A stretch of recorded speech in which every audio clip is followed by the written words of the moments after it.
जय हिंद बच्चों, कैसे हो? उम्मीद करते हैं आप लोग अच्छे होंगे। प्यारे बच्चों, आज का क्लास लेकर फिर आप सबके बीच उपस्थित हो गए हैं। आज के क्लास में हम लोग एक नया अध्याय शुरू करने वाले हैं, जिस अध्याय का नाम है कार्बन तथा उसके यौगिक। तो मेरे देश के नौजवान, आज एक शानदार लाजवाब अध्याय शुरू होगा, जिस अध्याय का नाम है कार्बन तथा उसके यौगिक। ये रसायन विज्ञान का अंतिम अध्याय है, जो हमारा केमिस्ट्री का सीरीज चल रहा था उसका अंतिम अध्याय है। जिस अध्याय का नाम क्या है? कार्बन तथा उसके यौगिक।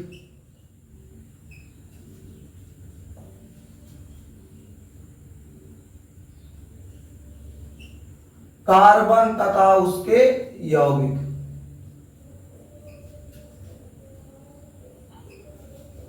Carbon its compound. इंग्लिश में इसे क्या कहते हैं? Carbon its compound. तो मेरे देश के नौजवान, इस अध्याय का नाम क्या है? कार्बन तथा इसके यौगिक। Carbon its compound. जल्दी से मेरे देश के नौजवान, चैप्टर का नाम आप लोग नोट कर लीजिए। फटाक से आप कॉपी और पेन लेकर बैठ जाइए, ताकि आपका पठन पाठन का कार्य बेहतर हो सके, आप बेहतर शिक्षा ग्रहण कर सके। मेरे देश के नौजवान, एकदम बढ़िया से अच्छे से मेहनत से पढ़ना है। शानदार, जबरदस्त, जिंदाबाद जिंदाबाद लाजवाब पढ़ना है, ताकि हमारा जो नोट्स हो बेहतर तैयार हो जाए, परीक्षा के समय रिवीजन में काफी मददगार साबित हो। मेरे देश के अच्छे बच्चे, जल्दी से आप लोग अध्याय का नाम नोट कर लीजिए। अध्याय क्या है?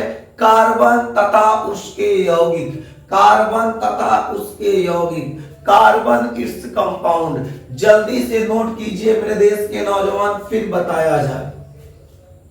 हो गया? बात अगर करें कार्बन तथा उसके यौगिक की, अध्याय कहना क्या चाहता है? इस अध्याय का तात्पर्य यह है कि इस अध्याय में हमको कार्बन के बारे में और उसके यौगिकों के बारे में अध्ययन करना है। जैसे हमारे पास एक एलिमेंट कह लो या तत्व कह लो, हमारे पास एक एलिमेंट है कार्बन, और जब कार्बन जब अन्य तत्वों के साथ मिलेगा, संबंध बनाएगा, संयोजन करेगा, तो एक यौगिक का निर्माण करेगा। ऐसे यौगिक को कार्बनिक यौगिक कहते हैं। मेरे देश के अच्छे बच्चे सुनिए, जैसे भाई साहब ये है कार्बन, ये क्या है? ये है कार्बन। अब कार्बन जो है ऑक्सीजन से क्रिया कर लिया, तो बाबू कार्बन डाइऑक्साइड बना। अब कैसे बनेगा बाद में देखेंगे, अभी बस समझो उसके यौगिक क्या होते हैं। कार्बन अगर हाइड्रोजन से क्रिया कर लिया, तो बाबू CH4 बना दिया। उसी प्रकार बाबू कार्बन जब क्लोरीन से क्रिया किया, तो CCl4 बना दिया।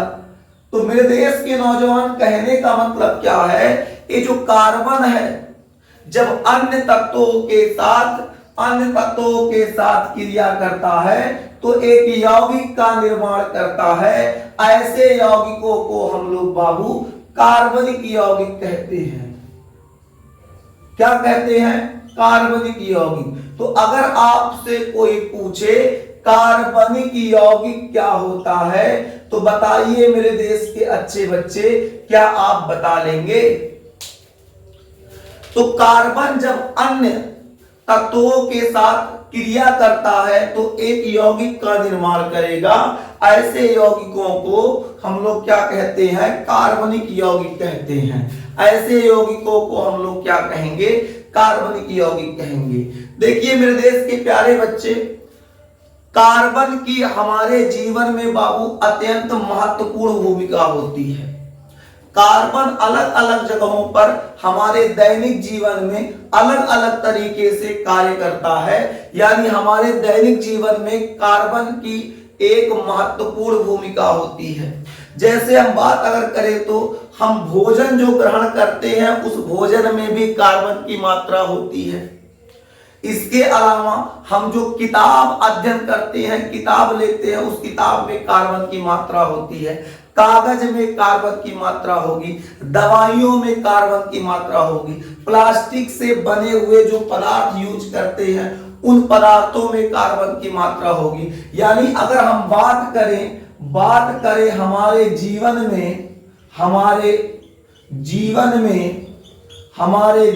में कार्बन की भूमिका क्या है, तो बाबू पता ये चलता है कि अलग अलग जगहों पर अलग अलग तरीके से कार्बन हमारे जीवन में बैठा हुआ है, हमारे जीवन में लगातार कार्य कर रहा है। जैसे भोजन के रूप में, किसके रूप में? भोजन के रूप में, दवाओं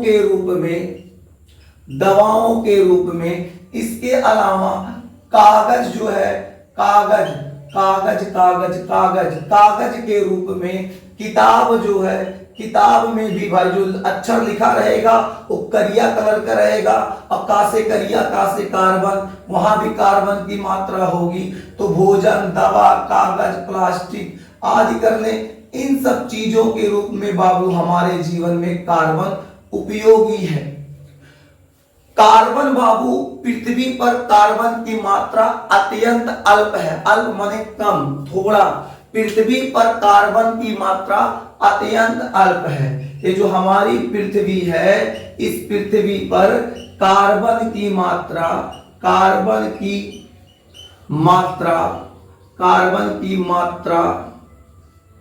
क्या है? अल्प है। अल्प का मतलब समझते हैं मेरे देश के नौजवान? जल्दी बताइए, क्या आप अल्प का मतलब समझते हैं? अल्प माने बाबू थोड़ा। अल्प मतलब क्या होता है? थोड़ा। यानी कार्बन जो है, कार्बन की मात्रा पृथ्वी पर बहुत अल्प है, बहुत अल्प। जैसे बात करें पृथ्वी के भूपर्पटी में, पृथ्वी के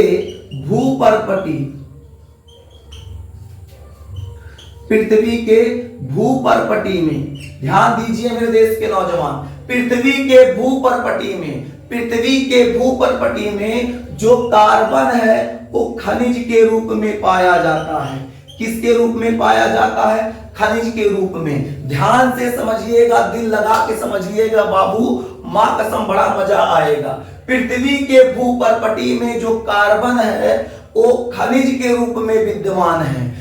पृथ्वी के भूपर्पटी में कार्बन खनिज के रूप में विद्यमान है। इसकी मात्रा बाबू बहुत ज्यादा नहीं, बहुत कम 0.02% है। यानी खनिज के रूप में जो कार्बन निकलता है पृथ्वी के भूपर्पटी से, उसमें इसकी मात्रा महज 0.02% है। कितना परसेंट है मेरे देश के नौजवान? मात्र 0.02% है। बात करें अगर एक कार्बन जो है वायुमंडल में, बात करें ये जो कार्बन है वायुमंडल में कितना परसेंट विद्यमान है, कैसे पाया जाता है? तो वायुमंडल में बाबू कार्बन एक गैस रूप में पाया जाता है, गैसीय रूप में। कैसे बाबू? गैसीय रूप में। अरे भाई गैसवा कौन है? कौन से गैस के रूप में पाया जाता है? तो मेरे देश के नौजवान कार्बन डाइऑक्साइड का नाम सुने हो? कार्बन डाइऑक्साइड का नाम जानते हैं? कार्बन डाइऑक्साइड को जानते हैं ना? तो बिल्कुल वही बात है जो वायुमंडल है। वायुमंडल में कार्बन गैसीय अवस्था में या गैसीय रूप में पाया जाता है। तो कौन से गैस के रूप में? कार्बन डाइऑक्साइड गैस के रूप में। इसकी मात्रा 0.03% है। इसकी मात्रा कितना है मेरे देश के नौजवान? तो इसकी मात्रा महज 0.03% है। 0.03% है। बताइए मेरे देश के अच्छे बच्चे, क्या यहां तक किसी को दिक्कत है? क्या यहां तक किसी को दिक्कत है? 1 मिनट बच्चे माइक लगा ले, माइक भूल गए हैं, 1 मिनट रुकिएगा। चलिए मेरे देश के नौजवान, अब हम लोग आगे समझते हैं। अब एक बात और याद रखिएगा, सभी सजीव संरचनाएं कार्बन पर आधारित होती हैं। ये बात जरूर याद रखिएगा मेरे देश के अच्छे बच्चे। याद क्या रखना है? सभी सजीव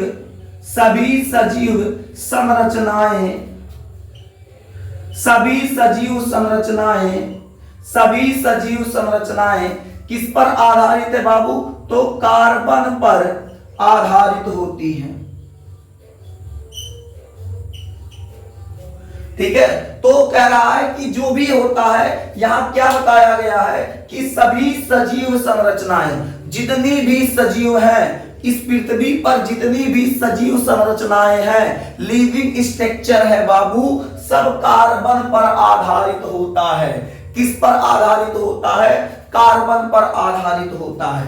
कहेंगे मास्टर इतना तो बता दिए कार्बन के बारे में, थोड़ा कार्बन के बारे में और बताइए। तो अभी जो बताया गया पहले उसको एक बार खुद समझिए मेरे देश के नौजवान। अभी बताया गया कार्बन अगर किसी परमाणु या तत्व के साथ क्रिया करेगा तो एक यौगिक का निर्माण करेगा, जिस यौगिक को कार्बनिक यौगिक कहेंगे।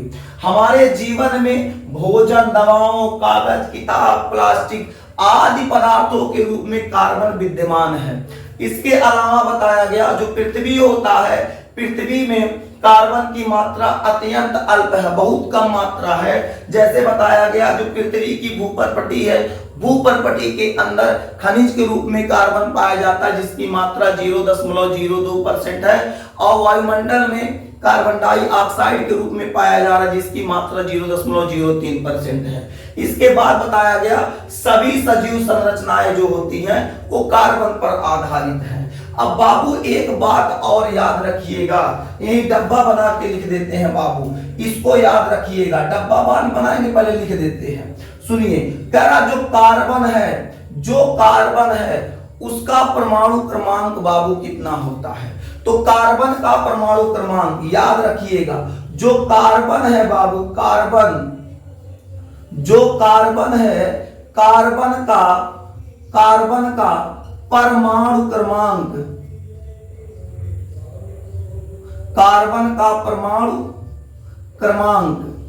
कार्बन का परमाणु क्रमांक बाबू 6 होता है। याद रखिएगा जो कार्बन होता है, कार्बन जो होता है, कार्बन का परमाणु क्रमांक कितना होता है मेरे देश के अच्छे बच्चे? तो कार्बन का परमाणु क्रमांक 6 होता है।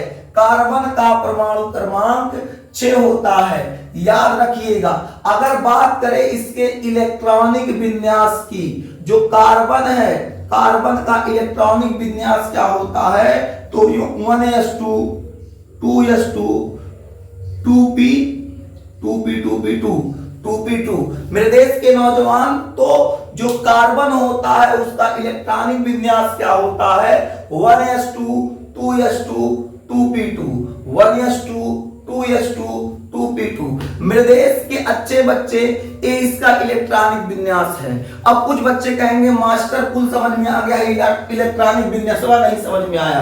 अरे ये कहां से 1s2 2s2 2p2 आ गया? मेरे देश के अच्छे बच्चे, जो विद्यार्थी पिछला अध्याय नहीं पढ़े हैं वो जाके पहले पिछले अध्याय में जाए, वहां पढ़ के आए। पिछले अध्याय में एक वीडियो 1 घंटे का है, उस वीडियो का नाम है इलेक्ट्रॉनिक विन्यास। आप जाके चैनल के प्लेलिस्ट में आसपास खोज लीजिएगा, वहां आपको मिलेगा इलेक्ट्रॉनिक विन्यास। उसको पढ़ के आइए तो ये पूरा चीज आपको समझ में आ जाएगा कैसे 1s2 2s2 2p6 जो भी होता है 2p2 कैसे आ गया। मेरे देश के अच्छे बच्चे, अब बस आपको बस इतना याद रखना है कि जो कार्बन है उसका परमाणु क्रमांक 6 होता है। कार्बन का परमाणु क्रमांक कितना होता है? 6 होता है। इसका इलेक्ट्रॉनिक विन्यास क्या होगा? तो इसका इलेक्ट्रॉनिक विन्यास है 1s2 2s2 2p2 1s2 2s2 2p2। अगर बात करें इसके इलेक्ट्रॉनिक विन्यास के आंकिक मान को तो क्या निकल के आया? देखो 1s2 का मतलब एक पहला ग्रुप है, एक माफ कीजिए एक पहला कक्षा है, पहली कक्षा में 2 इलेक्ट्रॉन, पहली कक्षा में 2 इलेक्ट्रॉन तो 2 कामा। याद हो दूसरी कक्षा दूसरी कक्षा में कितना इलेक्ट्रॉन? तो 2 और ऊपर 2, ऊपर का इलेक्ट्रॉन होता दूसरा, यहाँ कक्षा, दूसरी कक्षा इलेक्ट्रॉन कितना? 2 और 2 4, तो बाबू इसका इलेक्ट्रॉनिक विन्यास निकल के क्या आ गया 2,4। इसका पूरा इलेक्ट्रॉनिक विन्यास क्या निकल के आ गया 2,4। तो आपसे अगर मैं पूछ लूं या आपसे कोई पूछ ले, बताइए मेरे देश के नौजवान, बताइए जल्दी, कार्बन का इलेक्ट्रॉनिक विन्यास क्या होता है? तो आप कहेंगे 1s2 2s2 2p2। कोई कहेगा आंकिक मान बताओ, तो आप कहेंगे 2,4। इसका इलेक्ट्रॉनिक विन्यास क्या हो जाएगा 2,4। कोई पूछेगा अंतिम कक्षा में कितने इलेक्ट्रॉन, तो देखो अंतिम कक्षा है यह है, लास्ट में यह है, तो अंतिम कक्षा में इलेक्ट्रॉनों की संख्या, अंतिम कक्षा में इलेक्ट्रॉनों की संख्या, अंतिम कक्षा में इलेक्ट्रॉनों की संख्या कितनी है? तो 4 है। अंतिम कक्षा में इलेक्ट्रॉनों की संख्या कितनी है? 4 है। अब बात करें जो कार्बन है, उस कार्बन की संयोजकता क्या है? तो बाबू संयोजकता निकालने का एक निंजा टेक्निक बताए थे, एक देहाती तरीका बताए थे कि अगर बाबू आपको किसी भी तत्व की संयोजकता निकालना है तो अंतिम कक्षा देख लो। अंतिम कक्षा देख लिए, कितना हो गया 4। आपको बताया गया था अगर किसी भी इलेक्ट्रॉनिक विन्यास में 4 या उससे अधिक संख्या आता है तो बाबू आप क्या करेंगे 8 में से घटा देंगे, आपका वहां संयोजकता आ जाएगा। तो बाबू अब 8 में से घटाएंगे तो क्या हो जाएगा? 8 में से घटाएंगे तो क्या हो जाएगा मेरे देश के नौजवान? जैसे किसी के अंतिम कक्षा में 5 आ गया, किसी के अंतिम कक्षा में क्या आ गया 5 आ गया। अब 5 आ गया, उसका संयोजकता क्या होगा? तो 8 में से 5 घटाएंगे 3 हो जाएगा। किसी के अंतिम कक्षा में 7 आ गया, तो अब 7 आ गया तो उसका संयोजकता क्या हो जाएगा? उसकी संयोजकता बाबू 8 में से 7 को घटा दो तो कितना आया? 1 आया, उसकी संयोजकता 1। किसी के अंतिम कक्षा में 6 आ गया तो उसकी संयोजकता कितनी होगी? 8 में से 6 घटा देंगे 2 होगी। ऐसे इसकी संयोजकता निकालते हैं। इलेक्ट्रॉनिक विन्यास वाला क्लास आपको पढ़ाया गया है, 1 घंटे का क्लास है। मैं फिर कह रहा हूं उस क्लास को देखिए, आपको पूरा डाउट क्लियर हो जाएगा। अभी हम लोग बात करते हैं कार्बन की संयोजकता, तो इसकी संयोजकता क्या होगी? संयोजकता बाबू, संयोजकता क्या होगी? तो इसकी संयोजकता हो जाएगी बाबू, कितना होगा? 4 होगा। कितना होगा? 4 होगा। तो कार्बन की संयोजकता कितना हो जाएगा? 4। अब आपसे यही 2-3 प्रश्न बहुत छोटा छोटा निकल के आ रहा है। कार्बन का परमाणु क्रमांक 6, इलेक्ट्रॉनिक विन्यास 2,4, 12वीं कक्षा में इलेक्ट्रॉन 4, संयोजकता कितना होगा? 4 हो जाएगा। अब ये जो कार्बन है बाबू अधिकतम 4 इलेक्ट्रॉनों को दान कर सकता है, किसी को दे सकता है, और 4 ही इलेक्ट्रॉन ले सकता है। यानी यहां एक पॉइंट हम आपको समझाएं तो ये जो कार्बन है, कार्बन अधिकतम कार्बन अधिकतम 4 इलेक्ट्रॉन, कार्बन अधिकतम 4 इलेक्ट्रॉन दे तथा ले सकता है। अब कहेंगे सर इसका मतलब क्या है? तो रुको जरा, सब्र करो, कुल बताएंगे। कह रहा है कार्बन अधिकतम 4 इलेक्ट्रॉन दे सकता है, 4 इलेक्ट्रॉन ले सकता है। अगर कार्बन के साथ कोई तत्व यौगिक बनाने के उपलक्ष्य में आ गया, कार्बन के साथ कोई एलिमेंट, कोई परमाणु चाहता है कि यौगिक बनाए, तो मेरे देश के नौजवान याद रखिए, एक किसी को 4 इलेक्ट्रॉन दे सकता है। कोई कहे कार्बन भैया हमको कुछ इलेक्ट्रॉनों की आवश्यकता है, हाथ फैला के मांग रहे हैं, कुछ इलेक्ट्रॉन दे दो। कहेगा कितना चाहिए? तो कहेगा दो, कहेगा ले दो।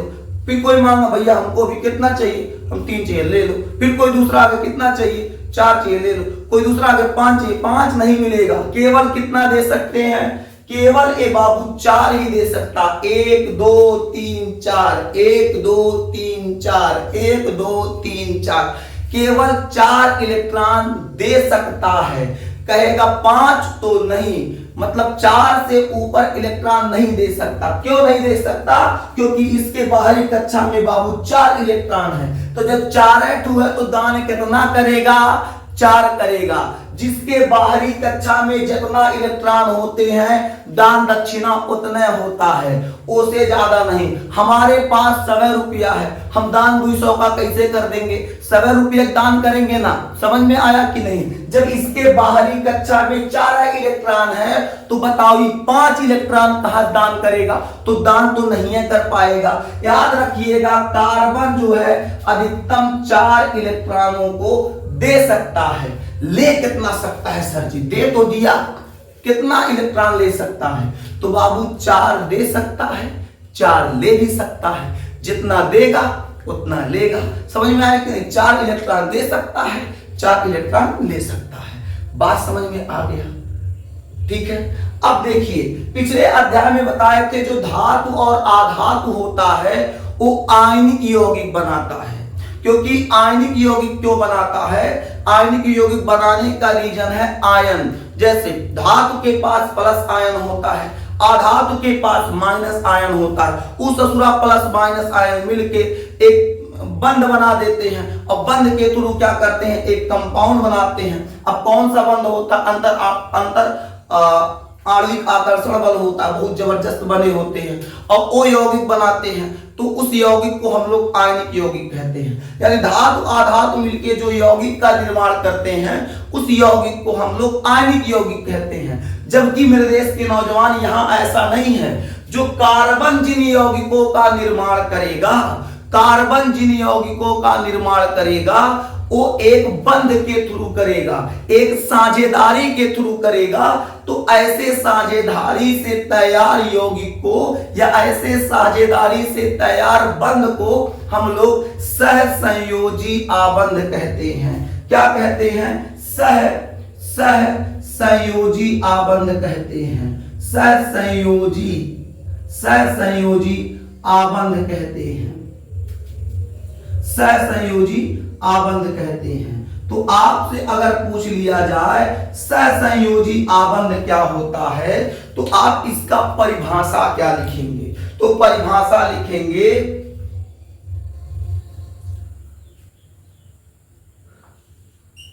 दो या दो से अधिक, दो या दो से अधिक दो या दो से अधिक परमाणुओं के, दो या दो से अधिक परमाणुओं के इलेक्ट्रॉनों के साझे से बना आबंध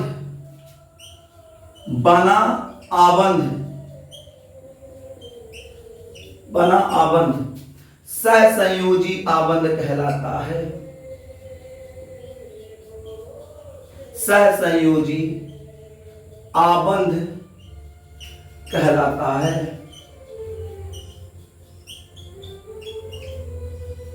तो क्या समझे मेरे देश के नौजवान? जो कार्बन होता है जब किसी यौगिकों का निर्माण करेगा या किसी भी यौगिक का निर्माण करेगा तो उनके बीच एक बंध लगा होगा, एक बंध बना होगा। जिस बंध को या जिस आबंध को हम लोग सहसंयोजी आबंध कहते हैं। जैसे अब यहां देखिएगा, यहां कार्बन है, हाइड्रोजन है। अब कार्बन हाइड्रोजन मिलके बाबू CH4 बनाया। अब CH4 के बीच कुछ तो आबंध होगा, इन आबंध को सहसंयोजी आबंध कहेंगे।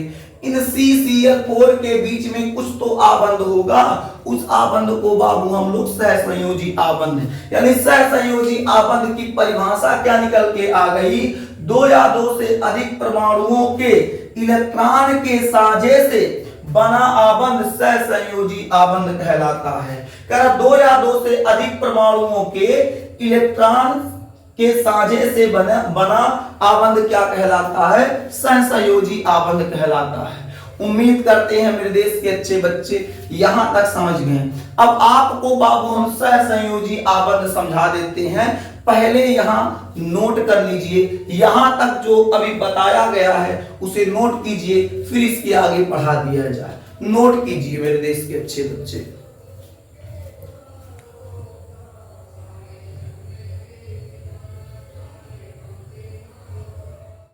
अब हम लोग मेरे देश के नौजवान समझने वाले हैं सहसंयोजी आबंध के कुछ उदाहरण। क्या समझेंगे?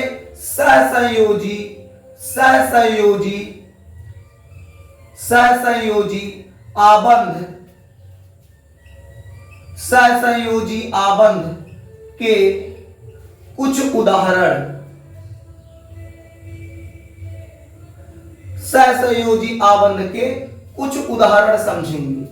इससे पहले आपको बता दे थोड़ी सी बातें और सुन लीजिए। जब सहसंयोजी आबंध बनता है उसके द्वारा यौगिक का निर्माण होता है। अगर एक इलेक्ट्रॉन के साझे से कोई यौगिक बना है, जैसे एक तत्व ए है, एक परमाणु या तत्व ए है, अब इन दोनों के बीच में एक इलेक्ट्रॉन का साझा हुआ है, एक इलेक्ट्रॉन का साझा। तो जब एक इलेक्ट्रॉन का साझा होगा उससे जो बंध बनेगा, उससे जो बंध बनेगा एकल बंध बनेगा। एक इलेक्ट्रॉन के साझे से, एक इलेक्ट्रॉन के साझे से, एक इलेक्ट्रॉन के साझे से बना जो बंध होगा वो क्या होगा बाबू? सिंगल बॉन्ड होगा, एकल आबंध होगा, एकल आबंध। एक इलेक्ट्रॉन के साझे से बना जो आबंध होगा वो कैसा होगा? सिंगल बॉन्ड होगा, एकल बंध होगा या एकल आबंध कह लीजिए। तो जब एक इलेक्ट्रॉन के साझे से कोई यौगिक बनेगा, जैसे ये दोनों है, इन दोनों के बीच में एक इलेक्ट्रॉन के साझे से कोई कंपाउंड बना है, कोई यौगिक बना है, तो बाबू ऐसे साझे को हम लोग क्या कहेंगे? उनके बीच में लगने वाले आबंध को क्या कहेंगे? एकल आबंध। क्या कहेंगे? एकल आबंध, सिंगल बॉन्ड। इंग्लिश में क्या कहते हैं? Single bond. अगर बाबू इनके बीच दो इलेक्ट्रॉनों का साझा होगा, यानी दो इलेक्ट्रॉनों के साझे से बना जो बंध या आबंध है उसे हम लोग क्या कहेंगे? द्विआबंध, द्विआबंध। द्विआबंध को हम लोग बाबू डबल बॉन्ड कहते हैं। क्या कहते हैं? Double bond. जब दो इलेक्ट्रॉनों के साझे से, दो इलेक्ट्रॉनों के साझे से कोई यौगिक बनेगा, दो इलेक्ट्रॉनों के साझे से कोई आबंध बनेगा, उसको हम लोग क्या कहेंगे? डबल बॉन्ड कहेंगे। और जब तीन के साझे से बनेगा, तीन इलेक्ट्रॉन के साझे से जब बनेगा तो उसको बाबू त्रिआबंध कहेंगे। क्या कहेंगे? त्रिआबंध। इंग्लिश में बाबू ट्रिपल बॉन्ड। तो एक से बनेगा तो सिंगल बॉन्ड, दो से बनेगा, यहां शॉर्ट में लिखते हैं सिंगल बॉन्ड। अगर आपके दो आबंध से बनेगा, दो इलेक्ट्रॉन के साझे से बनेगा तो डबल बॉन्ड हो जाएगा। क्या हो जाएगा? डबल बॉन्ड होगा। तीन के बनेगा तो ट्रिपल बॉन्ड होगा। क्या होगा? Triple bond. Single bond, double bond, triple bond, single bond, double bond, triple bond, single bond, double bond, triple bond. तो एक इलेक्ट्रॉन के साझे से जो यौगिक तैयार होगा उसमें जो उपस्थित बंध होगा एकल बंध, सिंगल बॉन्ड। और जब दो के साझे से बनेगा तो डबल बॉन्ड, तीन के साझे से बनेगा तो ट्रिपल बॉन्ड हो जाएगा। अब सर कैसे? ये single bond, double bond, triple bond समझाइए बाबू। ये जो लिखवाए हैं सहसंयोजी आबंध के कुछ उदाहरण, इसी में पूरा समझना है। कैसे? मेरे देश के नौजवान आइए जल्दी से देखते हैं। जैसे हमको क्या करना, एक हाइड्रोजन यहाँ है, एक हाइड्रोजन यहाँ है, इन दोनों हाइड्रोजनों के बीच में हमको क्या करना है? चेक करना है कि ये आबंध कौन सा होगा। इसके अलावा बाबू जब हाइड्रोजन, एक हाइड्रोजन का एक परमाणु, सुनिएगा, जब हाइड्रोजन का एक परमाणु हाइड्रोजन के दूसरे परमाणु से मिलता है तो H2 का निर्माण करता है। क्या करता है? H2 का निर्माण करता है। अब कैसे करेगा? देखिए, सबसे पहले आपको पता होनी चाहिए जो हाइड्रोजन है, यहां बताते हैं, जो हाइड्रोजन है, हाइड्रोजन की बाबू संयोजकता कितनी होती है? तो हाइड्रोजन की संयोजकता बाबू यहां हम लिख देते हैं, हाइड्रोजन की संयोजकता, हाइड्रोजन की संयोजकता बाबू होता है 1। हाइड्रोजन की संयोजकता कितनी होती है? 1। यानी एक इलेक्ट्रॉन इसके पास है और एक ही इलेक्ट्रॉन इसके पास है, एक इलेक्ट्रॉन इसके पास है और एक ही इलेक्ट्रॉन इसके पास है। अब बताइए, अब हाइड्रोजन को अपना कक्षक पूरा करने के लिए, हाइड्रोजन को अपना कक्षक पूरा करने के लिए बाबू 2 इलेक्ट्रॉनों की आवश्यकता पड़ेगी। कहेंगे मास्टर कैसे? अभी थोड़ा देर पहले जब कार्बन का इलेक्ट्रॉनिक विन्यास लिखवाए थे, वहां बताए थे जो इलेक्ट्रॉनिक विन्यास होता है वो क्या होता है? 2, 8, 18 कुछ इस प्रकार होता है। तो मेरे देश के नौजवान पहले कक्षा में बाबू कितना होना चाहिए? तो पहले कक्षा में हर हाल में बाबू 2 इलेक्ट्रॉन आएगा, तभी वो कक्षा पूर्ण होगा, तभी वो कक्षा क्या होगा?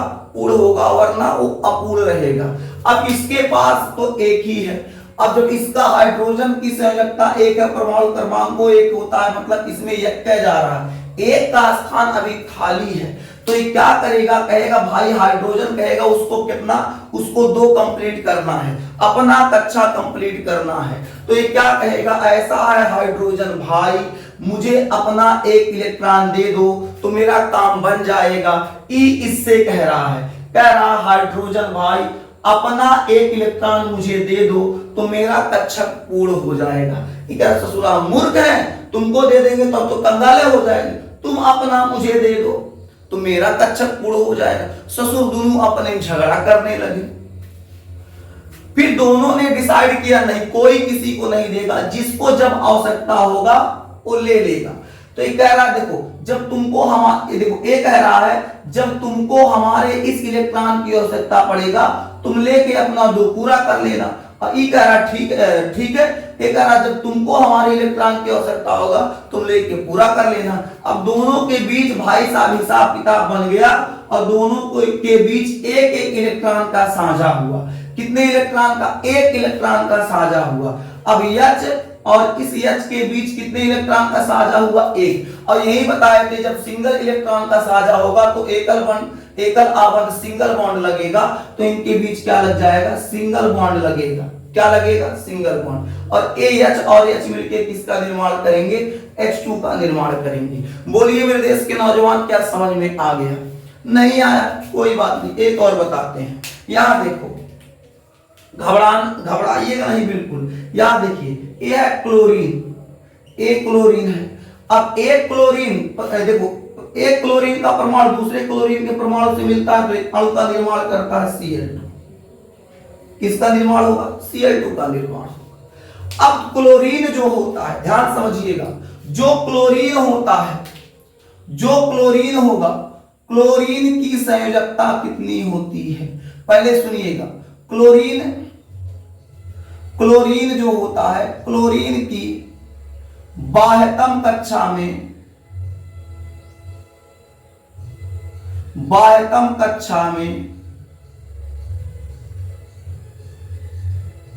इलेक्ट्रॉनों की संख्या कितनी होती है बाबू?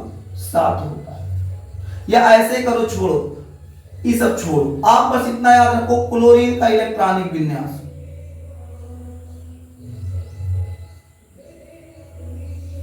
क्या होगा? 2,7। तो इसके बाह्यतम कक्षा में कितना इलेक्ट्रॉन है? 7 इलेक्ट्रॉन है। अगर इसको 1 इलेक्ट्रॉन और मिल जाता तो इसका 8 पूरा हो जाता, यानी ये दूसरे कक्षा में कंप्लीट कर लेता। सही बात है। देख लो भाई, ध्यान समझना, क्लोरीन का इलेक्ट्रॉनिक विन्यास है 2,7। कितना है? 2,7। अगर इसको 1 इलेक्ट्रॉन और मिल जाए तो ये 8 हो जाएगा। इसका पहला कक्षा तो पूरा है, अगर इसको 1 और मिल जाता तो कितना हो जाता? 8। अब इसको तलाश कितना है? इसको तलाश है 1 की, अगर 1 मिल जाए तो इसका कक्षा पूरा हो जाएगा। अब इसको 1 खोजना है। अब देखिए है कितना पास इसके पास कितना? तो बाबू इसके पास है 7। इसके पास कितना है? तो इसके पास है 7 इलेक्ट्रॉन है। कितना है? तो 7 2 4 6 1 7 2 4 6 1 7। अब इसको चाहिए कितना, एक इलेक्ट्रॉन इसको मिल जाए तो इसका 8 हो जाएगा। फिर कहेगा भैया अपना एक इलेक्ट्रॉन हमको दे दो, हमारा 8 हो जाएगा। ये कहेगा भाई साहब मामला गंभीर है, अगर तुम्हें हम दे देंगे तो हमको क्या मिलेगा। तो कहते हैं दोनों क्या करते हैं, एक समझौता करते हैं, भाई किसी को कोई नहीं कुछ देगा, हम दोनों साझा कर लेते हैं। जब साझा करेंगे तो क्या हो जाएगा, जब साझा करेंगे तो ए इलेक्ट्रॉन इसके साथ भी गिना जाएगा, इसके साथ भी। अब इसके पास कितना था जी, 7, चाहिए कितना, 8। अब देखिए 2 4 6 1 7, एक इससे ले लिया तो कितना हो गया 8, इसके पास 8, एक खुश हो गया, एकदम मजा आ रहा है। इसके पास देखो 2 4 6 1 7, एक इससे ले लिया तो कितना हो गया, इसका भी 8, दोनों का अष्टक कंप्लीट हो गया। साझा कितना का हुआ, तो एक क्लोरीन और दूसरे क्लोरीन के बीच एक इलेक्ट्रॉन का साझा हुआ, इसलिए इसको एकल आबंध कहेंगे, सिंगल बॉन्ड लगेगा। समझ गए, बोलिए मेरे देश के अच्छे बच्चे। अब अगर बात करें, हम लोग बात करें कि ऑक्सीजन है और ऑक्सीजन परमाणुओं के बीच, तो जब एक ऑक्सीजन परमाणु दूसरे ऑक्सीजन परमाणु से मिलता है तो बाबू क्या करता है, O2 का निर्माण करेगा। अब ऑक्सीजन जो होता है, ऑक्सीजन का इलेक्ट्रॉनिक विन्यास निकालते हैं। ऑक्सीजन का इलेक्ट्रॉनिक विन्यास क्या होगा, पुनः बता रहे हैं, आप इलेक्ट्रॉनिक विन्यास का क्लास नहीं देखे हैं तो जाके देख लीजिए। 2,6, क्योंकि ऑक्सीजन का जो होता है परमाणु क्रमांक बाबू, ऑक्सीजन का परमाणु क्रमांक 8 होता है, इसका कितना था, देखिए यहां गड़बड़ हुआ है, 2 8 10 7 17, ये इसमें नहीं है तो इसका अच्छा ही पूरा है। यहां देखिए ये 8 होगा, फिर उसके बाद जाएगा इसका 17 हो जाएगा। यहां थोड़ा सा सही करेक्शन कर लीजिएगा मेरे देश के नौजवान। यहां देखते हैं तो यहां कितना है जी, 8, यहां करेक्शन कर लीजिएगा, अगली कक्षा में जाएगा। फिर उसके बाद फिर तो इसका अपना क्या है, पूरा करने के लिए एक की आवश्यकता पड़ी थी, अपना एक दे दिया। बात अगर हम लोग करें ऑक्सीजन की, बात हम लोग अगर करें ऑक्सीजन की, तो ऑक्सीजन का इलेक्ट्रॉनिक विन्यास 2,6 हो जाएगा।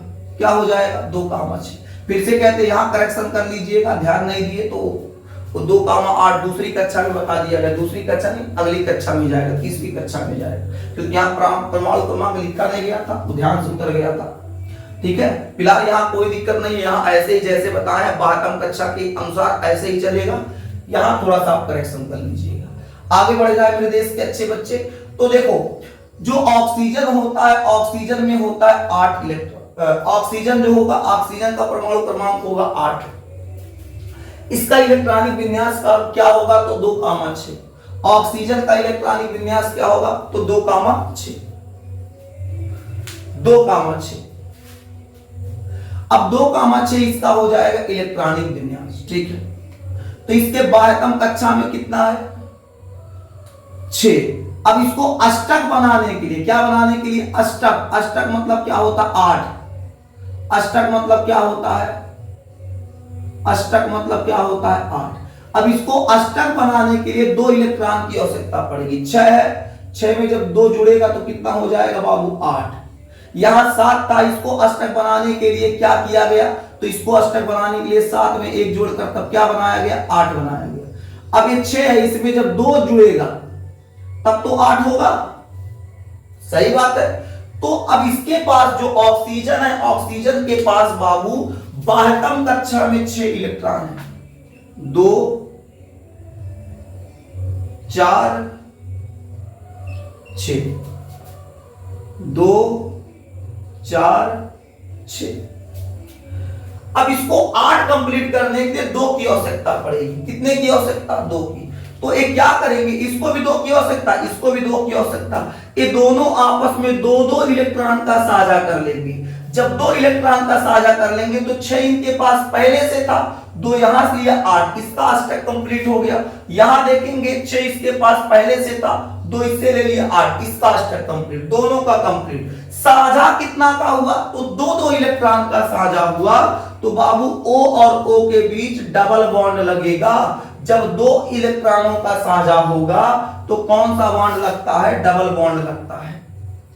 समझ में आ गया। कहेंगे मां साहब ट्रिपल वाला भी बता दो। देखो N2 है, N2 निर्माण करने के लिए आपको एक नाइट्रोजन लेना पड़ेगा। नाइट्रोजन का इलेक्ट्रॉनिक विन्यास क्या होता है, नाइट्रोजन का परमाणु क्रमांक 7 का इलेक्ट्रॉनिक विन्यास क्या हो जाएगा, इनका इलेक्ट्रॉनिक विन्यास क्या होगा मेरे देश के अच्छे बच्चे, तो हो जाएगा 2,5। अब इसको अष्टक बनाने के लिए कितना कम पड़ रहा है, तो 3। अगर 3 मिल जाए तो इसका 8 हो जाए। बाबू अष्टक सबका बनाना है, यहाँ क्लोरीन का भी अष्टक बनाया गया, ऑक्सीजन की भी अष्टक बनाया गया, नाइट्रोजन इसका भी अष्टक बनाया जाएगा। तो इसके अष्टक मतलब 8 बनाने के लिए कितना कम पड़ रहा है, 3। तो कितना इलेक्ट्रॉन जोड़ेंगे, 3। तो 5 में 3 अगर जुड़ जाए तो कितना हो जाएगा, 8 हो जाएगा। अब इसके बाह्यतम कक्षा में कितना इलेक्ट्रॉन है, 5। तो कितना है 5, 1 2 3 4 5, 1 2 3 4 5। अब इसको 8 कंप्लीट करने के लिए कितना का आवश्यकता पड़ेगा, 3। तो ये क्या करेगा, 3 3 का साझा करेगा, 5 3 8, 5 3 8, तीनों सब खुश हो गए। तो जब सब खुश हो गए, 3 3 का साझा किया तो कितना बॉन्ड लगेगा, 3 बॉन्ड लगेगा, क्योंकि 3 इलेक्ट्रॉनों के लिए जो आबंध लगता है ट्रिपल बॉन्ड लगता है। समझ में आ गया क्या। इसके अलावा और बता दें आपको सहसंयोजी आबंध के कुछ और उदाहरण बता दें। जैसे हमको जल बनाना है, H2O बनाना है। अब देखिए H2O में क्या है, हाइड्रोजन के 2 परमाणु हैं, ऑक्सीजन बेचारा अकेले 1 है। तो जो अकेले है उसको बिछाओ रख दो, जलता वाला तोड़ के किनारे किनारे रख दो। अब आपको पता है जो हाइड्रोजन होता है, हाइड्रोजन के पास 1 इलेक्ट्रॉन होता है, जबकि ऑक्सीजन के बाह्यतम कक्षा में कितना इलेक्ट्रॉन होता है, बाह्यतम कक्षा में इसके पास 6 इलेक्ट्रॉन होता है। कितना, 6। इसके बाह्यतम कक्षा में 6 इलेक्ट्रॉन होता है और हाइड्रोजन के बाह्यतम कक्षा में एक होता है। अब आप जानते हैं ऑक्सीजन के बाह्यतम कक्षा में जब 6 इलेक्ट्रॉन है, इसको अष्टक बनाने के लिए 2 की आवश्यकता पड़ेगी, तब जाके एक 8 पूरा होगा, तब इसका अष्टक पूरा होगा। बात समझ में आ रहा है। तो अब बताओ जब इसके पास 6 है तो हर हाल में किसी भी हाल में इसको 2 चाहिए। अब ये 2 कहां से लेगा, हाँ हाइड्रोजन के पास कितना है, 1 है, इसको कंप्लीट करने के लिए 1 चाहिए, यानी हाइड्रोजन के पास 1 मिल जाएगा तो 2 हो जाएगा और ऑक्सीजन को 2 मिल जाएगा तो 8 हो जाएगा। अब हम साझा यहां करते हैं, देखिएगा मेरे देश के अच्छे बच्चे, यहां ऑक्सीजन से ये हाइड्रोजन 1 इलेक्ट्रॉन का साझा कर लेगा। अब 1 इलेक्ट्रॉन का साझा किया तो इसके पास 1 था, 1 इससे लिया, इसका 2 कंप्लीट हो गया। ये इससे साझा करेगा तो इसके पास 1 था, 1 इससे साझा किया, इसका 2 कंप्लीट हो गया। भाई साहब इसके पास 6 था, 1 इससे 7, 1 इससे 8, ये भी खुश, सब खुश हो गए, इसका अष्टक कंप्लीट हो गया, इसका भी कक्षाएं पूरा भर गई, पूर्ण हो गई। अब बताओ इनके बीच में कितने इलेक्ट्रॉनों का साझा हुआ, यहां लिख देते हैं बाबू। यहां ये जो HOH है, इनके बीच में एक इलेक्ट्रॉन का साझा हुआ, इसलिए सिंगल बॉन्ड लगेगा। क्या समझ में आ गया, बोलिए मेरे देश के अच्छे बच्चे, क्या समझ में आ गया। एक और एग्जांपल देते हैं, NH3 का दे दे, इसको मिटा देते हैं। यही एग्जांपल एक और देते हैं NH3 अमोनिया का। देखिए अमोनिया होता है NH3। अब नाइट्रोजन बाबू अकेले है, उसको रख दो ऐसे, जो जिनकी मात्रा ज्यादा उनको तोड़ के ऐसे किनारे किनारे छितरा दो। छितराना मतलब समझते हैं, फैला देना, देहाती भाषा है। हाइड्रोजन के बाहरी कक्षा में 1 इलेक्ट्रॉन, सबको पता है। इसकी कक्षा कंप्लीट होने के लिए इसको 1 की आवश्यकता और पड़ेगी। नाइट्रोजन जो है, नाइट्रोजन के बाहरी कक्षा में 5, 1 2 3 4 5 इलेक्ट्रॉन। अब इसको बाबू अपना नाइट्रोजन को अपना अष्टक पूरा करने के लिए 3 की आवश्यकता पड़ेगी।